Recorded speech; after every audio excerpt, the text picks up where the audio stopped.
நான் ரஜினி ஆண்ட்ரூ.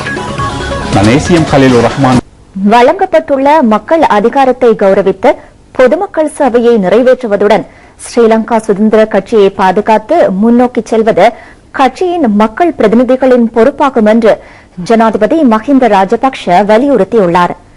நெருக்கடி இருப்பதாக தெரிவித்து கட்சியை நலிவடைய செய்வதற்கு சிலர் செயற்படுகின்றனர்.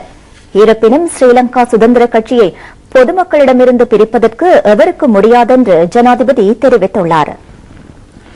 சகல மதங்களையும் மதித்து சமத்துவத்தையும் நலனையும் பாதுகாக்கும் வகையில் நத்தாரை கொண்டாடுமாறு கர்தினால் மெல்கம் ரஞ்சித் ஆண்டகை பொதுமக்களுக்கு வேண்டுகோள் விடுத்துள்ளார். நத்தார் செய்தியை வெளியிட்டு ஆண்டகை இந்த விடயத்தை குறிப்பிட்டுள்ளார். நத்தார் தொடர்பான விசேட ஊடக சந்திப்பொன்று கொழும்பு பேராயர் இல்லத்தில் இன்று நடைபெற்றது.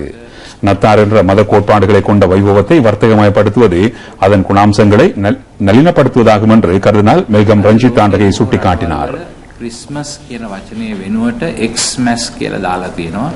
ඒක අපිට පිළිගන්න බෑ ඒ අනුව. කියන්නේ ක්‍රිස්තුස් වහන්සේව ඒ උත්සවයෙන් අයින් කරලා. එහෙම වෙළඳ ආර්ථිකය පෝෂණය කරන අවස්ථාවක් නෙවෙයි නත්තල. නත්තල කියන්නේ මිනිස්සුන්ගේ හදවත් තුළ යහපත් හැඟීම්. நத்தார் மற்றும் உதயமாகவுள்ள புத்தாண்டை மிகவும் சிறப்பான முறையில் கொண்டாடுவதற்கு பொதுமக்கள் தற்போதிருந்தே தயாராகி வருகின்றனர். இது தொடர்பான விடயங்களை கண்டறிவதற்காக தேசிய ரூபவாயினி குழு ஒன்று கொழும்பு மற்றும் அதனை அண்டியுள்ள பிரதேசங்களுக்கு இன்று விஜயம் செய்தது. சமாதான சூழ்நிலையில் நத்தார் மற்றும் புத்தாண்டு உதயத்தை கொண்டாடுவதே பொதுமக்களின் நோக்கமாகும். அத்தியாவசிய பொருட்கள், பரிசுப் பொருட்கள், பாதணிகள், ஆடைகள் உள்ளிட்ட பொருட்களை கொள்வனவு செய்வதில் இவர்கள் கூடுதலான ஆர்வம் செலுத்தி வருகின்றனர். நத்தார் அலங்கார பொருட்களுக்கு ஆக கூடுதலான கோரிக்கை நிலவுகின்றது. கொழும்பு நகர மற்றும் அதனை அடுத்துள்ள பிரதேசங்களில் உள்ள வர்த்தக நிலையங்கள் தற்போது பொதுமக்களால் நிறைந்து காணப்படுகின்றன. கடந்த வருடத்துடன் ஒப்பிடுகையில் இவ்வருடத்தில் குறைவான விலையில் பொருட்களை கொள்வனவு செய்வதற்கு முடிந்துள்ளமை மகிழ்ச்சிக்குரியதாகும் என்று மக்கள் தெரிவித்துள்ளனர். பொருட்களின் விற்பனையும் அதிகரித்திருப்பதாக வர்த்தகர்கள் தெரிவித்துள்ளனர். பாகிஸ்தான் பாராளுமன்ற சபாநாயகர் சர்தார் அயேஷ் சாதிக் 3 நாள் உத்தியோகபூர்வ விஜயத்தை மேற்கொண்டு இலங்கைக்கு விஜயம் செய்துள்ளார். சபாநாயகர் உள்ளிட்ட குழுவினர் கட்டுநாயக்க சர்வதேச விமான நிலையத்தின் ஊடாக இன்று மாலை இலங்கையை வந்தடைந்தனர். சபாநாயகர் சமல் ராஜபக்சவின் அழைப்பிற்கு அமைய பாகிஸ்தான் சபாநாயகர் இலங்கைக்கு விஜயம் செய்துள்ளார். பிரதி சபாநாயகர் சந்திம வீரக்கொடி உள்ளிட்ட பாராளுமன்ற பிரதிநிதிகள் சிலர் குழுவினரை விமான நிலையத்தில் வரவேற்றனர். இவர் ஜனாதிபதி மஹிந்த ராஜபக்ஷ, சபாநாயகர் சமல் ராஜபக்ஷ, பாராளுமன்ற உறுப்பினர்கள் ஆகியோரை சந்திக்க உள்ளார்.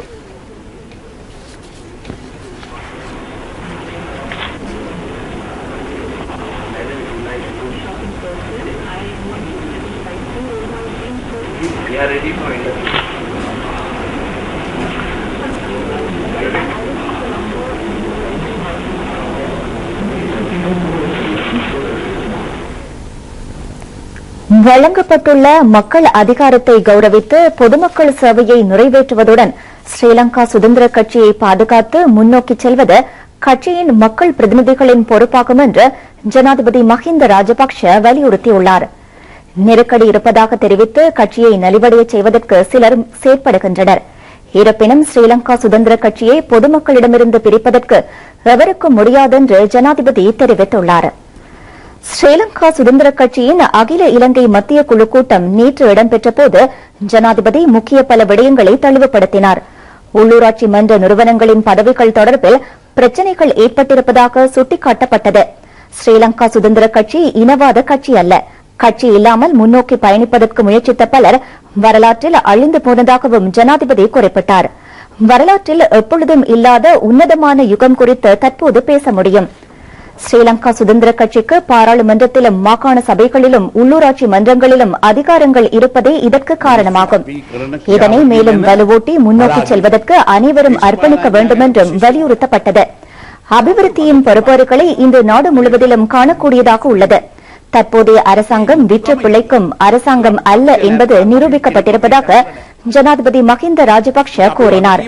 பொதுநலவாய அமைப்பின் தலைவர் பதவிக்கு தெரிவு செய்யப்பட்டமைக்காக ஸ்ரீலங்கா சுதந்திர கட்சியும் அகில இலங்கை மத்திய குழுவும் ஜனாதிபதிக்கு பாராட்டை தெரிவித்தன. இந்த பதவியின் கௌரவம் தாம் சமீப காலத்தில் பாதுகாத்த ஸ்ரீலங்கா சுதந்திர கட்சி தலைமையிலான உறுப்பினர்களுக்கு உரித்தானதாகும் என்று ஜனாதிபதி சுட்டிக்காட்டினார். பிரதமர் DM ஜெயரத்ன, அமைச்சர்களான மைத்ரிபால சிறிசேன, சுசில் பிரேமஜயந்த உள்ளிட்ட பலர் இந்நிகழ்வில் கலந்து கொண்டார்கள். ඉතිහාසයේ කවදාකවත් නැති ස්වර්ණමය යුගයක් ගැන අපි අද කතා කරනවා. ඒ කතා කරන්න පුළුවන් වුණේ අපි හයියක් ලබා ගත්තා. පක්ෂයේ කවදාකවත් മന്ത്രിවරු 129 දෙනෙක් හිටියේ නැහැ කවදාකවත්. ආණ්ඩුවක් තිබුණේ නැහැ 162ක් තියෙන මේ වගේ. காலி நியாகம பிரதேச சபைக்குட்பட்ட பிட்டிகல நவீன சந்தை தொகுதிக்கான அடிக்கல் நாட்டும் நிகழ்வு உள்ளூராட்சி மாகாண சபைகள் அமைச்சர் ALM அதாவுல்லா தலைமையில் சமீபத்தில் நடைபெற்றது. நவீன சந்தை தொகுதி நிர்மாணத்திற்கென உள்ளூராட்சி மற்றும் மாகாண சபை அமைச்சர் 13 மில்லியன் ரூபாவை ஒதுக்கீடு செய்துள்ளது. வருமானம் குறைந்த உள்ளூராட்சி சபைகளை இனங்கண்டு அவற்றுக்கு தேவையான உட்கட்டமைப்பு வசதிகளை அபிவிருத்தி செய்யும் திட்டத்தின் கீழ் இந்த நடவடிக்கை மேற்கொள்ளப்படுகிறது. அமைச்சர் ALM அதாவுல்லா அங்கு உரை நிகழ்த்துகையில், நாட்டில் உள்ள சகல உள்ளூராட்சி சபைகளினதும் தேவைகளை இனங்கண்டு அவற்றை பூர்த்தி செய்யும் நோக்கத்தில் தமது அமைச்சு அர்ப்பணிப்புடன் செயற்பட்டு வருகின்றது என்று கூறினார். இந்த நிகழ்வில் அமைச்சர் பியசேன கமகே, சுதந்திர கட்சியின் LPT அமைப்பாளர் கீதா குமாரசிங்க, நியாகம பிரதேச சபையின் தலைவர் பிரசாத் வீரக்கோடி உட்பட பிரமுகர்கள் பலர் கலந்து கொண்டார்கள்.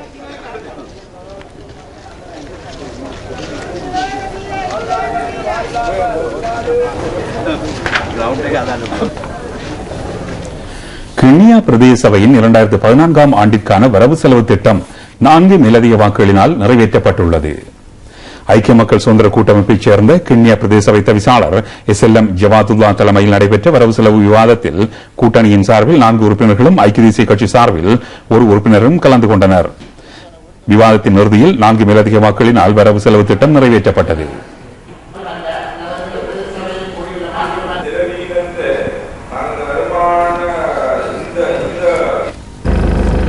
ஐக்கிய மக்கள் சுதந்திர கூட்டமைப்பு நிர்வாகத்தில் செயற்படும் சம்மாந்துறை பிரதேச சபையின் 2014ஆம் ஆண்டிற்கான வரவு செலவு திட்டம் ஏகமனதாக நிறைவேற்றப்பட்டுள்ளது. 4 அரசியல் கட்சிகள் இந்த பிரதேச சபையில் இடம்பெற்றுள்ளன.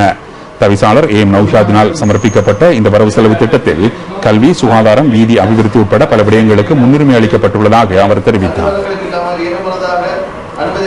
மாணவர்களுக்கு கஷ்டங்களை ஏற்படுத்தும் 5ஆம் தர புலமை பரிசில் பரீட்சை 2016ஆம் ஆண்டளவில் ரத்து செய்யப்படும் என்று கல்வி அமைச்சர் பந்துல குணவர்தன அறிவித்துள்ளார்.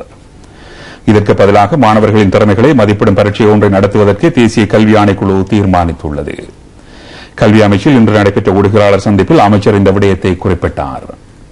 5ஆம் ஆண்டு புலமை பரிசில் பரீட்சை பிரசித்த பாடசாலைகளில் பிரவேசிப்பதற்கான போட்டி பரீட்சையாகும். இதில் மாணவர்கள் உளரீதியில் பாதிக்கப்படுவதாக உளவியல் விஞ்ஞானிகள் உறுதி செய்துள்ளனர். இதற்கு தீர்வாக அறிவு கேந்திரத்தை அபிவிருத்தி செய்யும் நோக்கிற்கு அமைய அனைத்து வசதிகளையும் கொண்ட மஹிந்தோதய 1000 பாடசாலைகள் அமைக்கப்பட உள்ளன. இதற்கு மேலதிகமாக மாகாண மட்டத்தில் 9 மஹிந்த ராஜபக்ஷ முன்னுதாரண வித்தியாலயங்கள் அமைக்கப்பட உள்ளன. இதற்கமைய புகழ்பெற்ற பாடசாலைகளுக்கு அப்பால் செல்லும் நடவடிக்கை முடிவுக்கு வரும் என்றும் அமைச்சர் தெரிவித்தார். இந்த வருடத்தில் புலமை பரிசில் பரீட்சை மூலம் 30,746 பேர் பாடசாலைகளில் சேர்த்துக் கொள்ளப்பட உள்ளனர். 2009ஆம் ஆண்டு இந்த எண்ணிக்கை 23,763 ஆகும். வருடந்தோறும் தகுதி பெறும் மாணவர்களின் எண்ணிக்கைக்கு அமைய வழங்கப்படும் பாடசாலைகளின் எண்ணிக்கையிலும் மாற்றம் இடம்பெறும். பாடசாலைகளுக்குள்ள கோரிக்கை மற்றும் வகுப்பறையில் உள்ள வெற்றிடங்கள் எண்ணிக்கையை கவனத்தில் கொண்டு வெட்டுப்புள்ளி தீர்மானிக்கப்படும். மேலும் சில பாடசாலைகளுக்கான வெட்டுப்புள்ளிகள் இன்று அறிவிக்கப்பட்டன. மாத்தறை ராகுல பாடசாலைக்கான வெட்டுப்புள்ளி 184 ஆகும். காலி ரிச்மண்ட் கல்லூரிக்கு 183 புள்ளிகளும், கண்டி கிங்ஸ்வுட் கல்லூரிக்கு 181 புள்ளிகளும், கொழும்பு அசோக வித்தியாலயத்திற்கு 171 புள்ளிகளுமாக அறிவிக்கப்பட்டுள்ளது. இதற்கு முன்னர் பிரசித்தி பாடசாலைகளுக்கான வெட்டுப்புள்ளி வரையறையில் இவை இடம்பெறாது. இந்த பாடசாலைகளில் நிலவும் வெற்றிடங்களின் எண்ணிக்கை 45க்கும் குறைவாக இருந்தது. இருப்பினும் வகுப்பறைகளை அதிகரிப்பதன் மூலம் புலமை பரிசில் சித்தியவர்களுக்கான சந்தர்ப்பத்தை வழங்குவதற்கு தீர்மானிக்கப்பட்டுள்ளது. அடுத்த வருடம் முதல் புலமை பரிசில் பரீட்சை பொதுவான பரீட்சையாக அமைய உள்ளது. கல்வி பொதுத்தராதர பத்திர சாதாரண தர பரீட்சை தற்போது நடைபெறுகிறது. இந்த பரீட்சார்த்திகளுக்கு உடல் ரீதியாகவோ உள ரீதியாகவோ அச்சுறுத்தல் அல்லது பீதியை ஏற்படுத்துபவர்களுக்கு எதிராக உடனடி நடவடிக்கை மேற்கொள்ளப்படும். இந்த விதிமுறை ஏனைய பரீட்சைகளுக்கும் பொருத்தமானதாகும் என்று அமைச்சர் வலியுறுத்தினார். லஞ்ச ஆணைக்குழு தேசிய சேமிப்பு வங்கியின் முன்னாள் தலைவர் பிரதீப் காரியவசத்திற்கு எதிராக குற்றப்பத்திரிகை கொழும்பு நீதவான் நீதிமன்றத்தில் தாக்கல் செய்யப்பட்டுள்ளது. குற்றச்சாட்டு பத்திரிகை சட்டத்திற்கு முரண்பட்ட வகையில் சமர்ப்பிக்கப்பட்டுள்ளதால் அதனை விசாரணை செய்வது தொடர்பில் அடிப்படை எதிர்ப்பை முன்வைப்பதாக பிரதிவாதியின் சட்டத்தரணி நீதிமன்றத்தில் தெரிவித்தார். இதற்கமைவாக அடிப்படை எதிர்ப்பு குறித்த விசாரணை எதிர்வரும் மார்ச் மாதம் 19ஆம் தேதி இடம்பெறும் என்று கொழும்பு தலைமை நீதவான் கிஹான் பிலபிட்டிய அறிவித்தார். தேசிய சேமிப்பு வங்கியின் தலைவராக செயற்பட்ட காலப்பகுதியில் த பினான்ஸ் நிறுவனத்தின் பங்குகளை கொள்வனவு செய்ததில் அரசாங்கத்திற்கு 38 கோடி ரூபாவுக்கு மேற்பட்ட தொகை நஷ்டம் ஏற்பட்டதாக கூறி லஞ்ச ஆணைக்குழு இந்த வழக்கை தாக்கல் செய்துள்ளது. தெஹியத்தகண்டி குடாகல துவாரகல கிராமிய நீர் வழங்கல் திட்ட திறப்பு விழா சமீபத்தில் நடைபெற்றது. தெஹியத்தகண்டி பிரதேச சபை தவிசாளர் KU விஜயரத்ன தலைமையில் இடம்பெற்ற இந்த நிகழ்வில் கிழக்கு மாகாண முதலமைச்சர் நஜீப் அப்துல் மஜீத் பிரதம அதிதியாக கலந்து கொண்டார். இந்த நிகழ்வில் கிழக்கு மாகாண அமைச்சர்கள் MS உதுமாலெப்பை, விமலவீர திசாநாயக்க, கிழக்கு மாகாண பிரதம செயலாளர் சரத் அபேகுணவர்தன உட்பட உயர் அதிகாரிகளும் பிரமுகர்களும் கலந்து கொண்டனர்.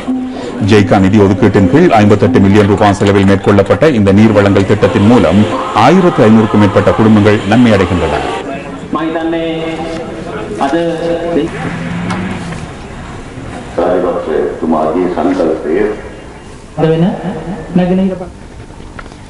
மது பாவனையின் தீமைகளை ஒழிப்பதற்கு அனைவரும் ஒன்றிணைவோம் என்ற துணிப்பொருளினான மாநாடு யாழ் நாவலர் கலாசார மண்டபத்தில் சமீபத்தில் நடைபெற்றது.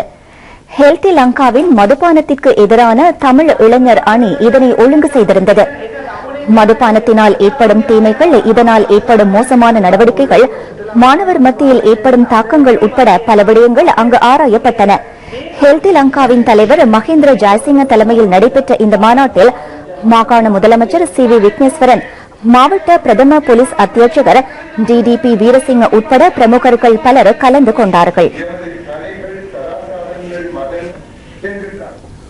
முகம் விகாரமடைந்த பிள்ளைகளுக்கும் வளர்ந்தோருக்குமான சத்திர சிகிச்சை வேலை திட்டம் வவுனியா பெரிய ஆஸ்பத்திரியில் ஆரம்பிக்கப்பட்டுள்ளது. பேராதனை வைத்தியசாலையைச் சேர்ந்த விசேட வைத்தியர் பராக்கிரம விஜயகோன் உள்ளிட்ட வைத்தியர் குழு இந்த சத்திர சிகிச்சையை 12 பிள்ளைகளுக்கு மேற்கொண்டது.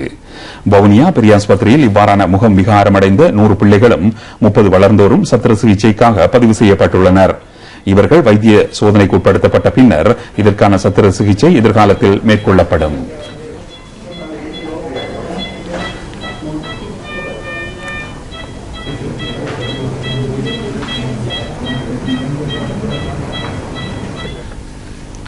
கல்முனை மற்றும் சாய்ந்தமருது கிராமங்களை இணைக்கும் வகையில் 2 கோடி ரூபாய் செலவில் 2 பாலங்கள் நிர்மாணிக்கப்பட்டு வருகின்றன. கல்முனை, கிரீன்ஃபீல்டு மற்றும் சாய்ந்தமருது, ஒலிவேரியன் ஆகிய 2 கிராமங்களையும் இணைக்கும் பாலங்களினது நிர்மாண வேலைகளின் முன்னேற்றம் பற்றி மதிப்பீடு செய்யவென பாராளுமன்ற உறுப்பினர் HMM ஹாரிஸ் மற்றும் நீர்ப்பாசன திணைக்கள அதிகாரிகள் குழுவினர் நேரில் பார்வையிட்டுள்ளனர். பாராளுமன்ற உறுப்பினர் HMM ஹாரிஸ் நீர்ப்பாசன அமைச்சர் நிமால் சிரிபாலதி சில்வாவிடம் விடுத்த வேண்டுகோளை அடுத்து இந்த 2 பாலங்களும் நிர்மாணிக்கப்பட்டு வருகின்றன.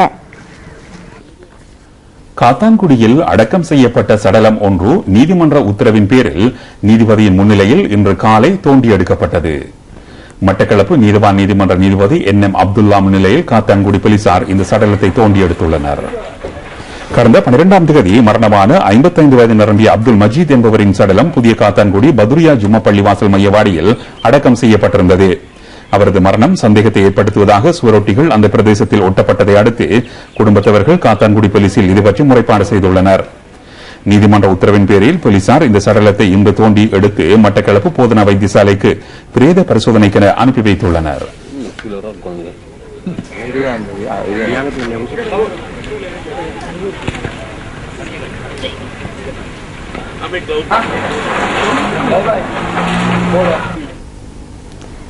இந்து சமயத்தின் முழுமுதற் கடவுளாகிய சிவபெருமானின் மார்கழி திங்கள் திருவாதிரை தீர்த்தோற்சவம் நேற்று நடைபெற்றது.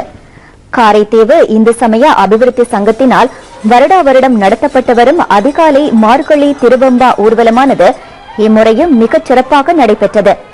நேற்றைய உறுதி நாளில் உற்சவ மூர்த்திகள் தேரோடும் வீதி வழியாக சென்று இந்துமா சமுத்திரத்தில் தீர்த்தோற்சவம் இடம்பெற்றது. இந்நிகழ்வில் பல்லாயிரக்கணக்கான பக்தர்கள் கலந்து கொண்டமை விசேட அம்சமாகும்.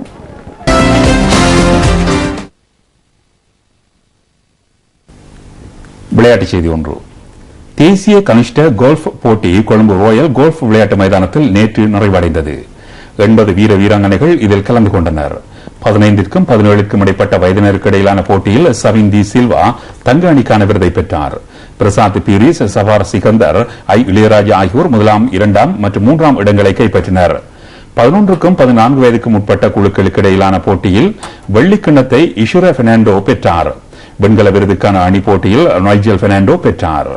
இத்துடன் ரூபவாகினியின் செய்திகள் முடிவடைந்தன.